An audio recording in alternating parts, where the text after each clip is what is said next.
My name is Linda Hochstetler, and I'm a social worker and psychotherapist. Today, I'd like to talk a little bit about cognitive development in humans. Humans develop cognitively primarily in their first 16 years of life, as described by Jean Piaget. Piaget was a Swiss psychologist and genetic epistemologist and is best known for his theory of cognitive development. Piaget helped shape our fundamental knowledge of childhood cognitive development. His theories have influenced not just the field of developmental psychology, but also other fields, including sociology, education, and more. The majority of our cognitive development is in the first 6 years of life. Ironically, nearly 100% of all humans complete this cognitive development without getting stuck.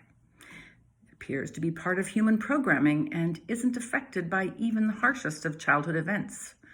Perhaps it's slowed down a wee bit by trauma or negative events, but most people complete these basic stages and move into adult cognitive functioning with relatively few issues.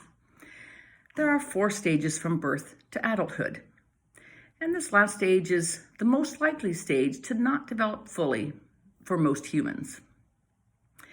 This first stage is called the sensor-motor stage, and it is birth to 2 years. And during this stage, the child learns to know the world through movement, like rolling over, crawling, walking. They also learn to know the world through sensation, best if these natural sensations are out of doors, maybe watching light dappling in the trees, listening to birds, feeling the wind on the skin. They also learn about the world through basic actions such as sucking, grasping, looking, and listening. They learn that things continue to exist even when they cannot be seen, and this is called object permanence. This is the principle behind a child loving to play peekaboo, where they close their eyes, cover their eyes with their hands, and then remove the hands, and the person's still there, and they can practice learning that the people just exist even if they're not being seen. Children also realize that they are separate beings from the people and objects around them. In other words, they might want to move and run out into a busy street, and someone stops them, prevents them from doing what they want to do. They realize that their actions can cause things to happen in the world around them. They throw things, watch them land, and then watch parents pick them up and repeat again. They're tirelessly excited by this throwing and picking up process. The second stage is called pre-operational, and this is for children ages 2 to 7. And children begin to think symbolically, and they learn to use words and pictures to represent objects. They use words to get what they want. They point at objects, they say the name of the object, and they know the other person agrees on what it is, even when the object is not around. Children in this age also tend to be very egocentric and struggle to see things from the perspective of others. They really believe the sun revolves around them and their wishes. Getting better with language and thinking is an important part of this stage, but the child is still tending to think in very concrete terms. They speak in very basic subject-object sentences, and they're very good at describing things in the present tense. The third stage is concrete operational, and this is for children ages 7 to 11. The child begins to think logically about concrete events, and they can understand how time works, and they can understand minutes, even days, and this makes it a lot easier for anticipating events in the future. The child begins to understand the concept of conservation, that the amount of liquid in a short, wide cup, for example, is equal to that in a tall, skinny glass.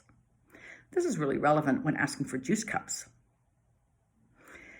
And the child is beginning to think more about logical and organized ways of thinking, but they're still very concrete.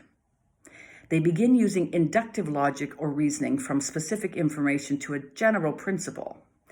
And at this stage, they love rules of games and applying them to specific situations with their friends.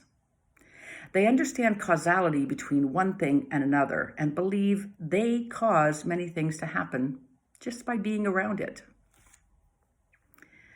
The final stage is then called formal operational. This is for ages 12 and up. And in this stage, cognitively, the child becoming an adult is beginning to think abstractly and reason about hypothetical problems. They can handle story problems and possible situations.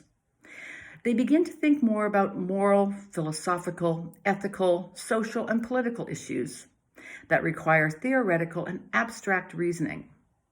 They can begin to think outside of their own experience and relate to others in other situations. They begin to use deductive logic or reasoning from a specific principle to specific information.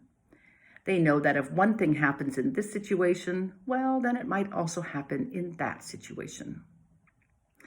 Piaget suggested that there's a qualitative change in how children think as they gradually progress through these 4 stages. It's not just receiving more information about the world than they did at age 2, but there's a fundamental change in how they think about the world.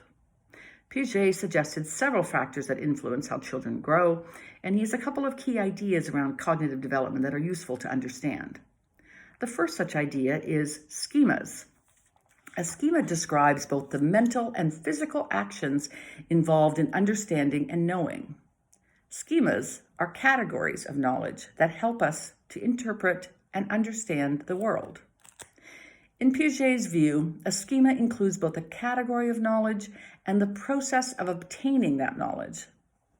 A schema is the form or view that knowledge takes.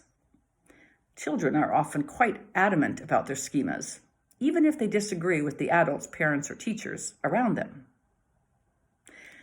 There are 2 different ways of fitting new information into the existing schemas. The first one is called assimilation. And this is the process of taking in new information into our already existing schemas. It's known as assimilation, and it's somewhat subjective because we tend to modify experiences and information slightly to fit in with our pre-existing beliefs. The second way of adapting information is through accommodation. This is the ability to change existing schemas in light of new information. New schemas may also be developed during this accommodation process. He also has a word called equilibration that is an important idea of balancing these 2. As children progress through the stages of cognitive development, it's important to maintain a balance between applying previous knowledge, that's assimilation, and changing behavior to account for new knowledge, that's accommodation. And Piaget believed that all children try to strike a balance between assimilation and accommodation using this mechanism he called equilibration. And equilibration helps explain how children can move from one stage of thought to the next as they mature cognitively.